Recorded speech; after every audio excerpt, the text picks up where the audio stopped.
I saw that fake pumpkins are $80 now, so let's learn how to make our own for next to nothing. So I started by gathering some trash into a trash bag. I'm well aware this video looks like I'm just taking out the trash, but I was strategically stuffing my trash bag into kind of a sphere shape. Then I twisted it at the top and taped it, cut off the top to kind of make it look like a stem. You want to make sure the trash you're using is all clean and dry, like paper, old plastic bags, things like that. And then I just took packing tape, wrapped it around to kind of make the creases of the pumpkin. And here's what we're left with. I also bought those 2 brown pumpkins at the craft store for like $3 a piece, so I wouldn't have to make quite so many, because the part that comes next is a little time intensive. We are paper macheing over top of our pumpkin form now. I'm using cut up newspaper strips and a flour water slurry that is 2 parts water to 1 part flour. I did a layer of that, and then I went back over each pumpkin with a layer of paper towels into the same flour water mixture.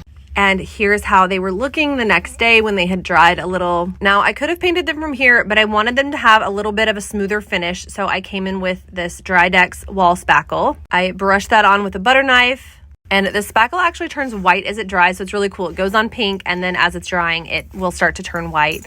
I smoothed it out with my little cake spatula.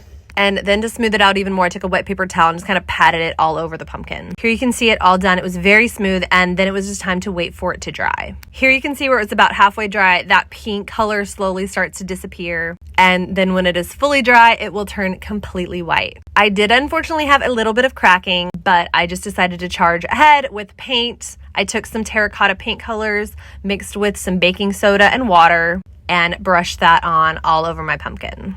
While the paint was still wet, I took more baking soda and sprinkled it all over the top of the pumpkin and kind of rubbed it in to give that terracotta look. At this point though, you could paint your pumpkins any color you want: white, orange, black, anything. And yes, it was very messy. Here are my finished pumpkins. I plopped them down here in the kitchen to show you, but I did make 6 and have plans for these, so stay tuned.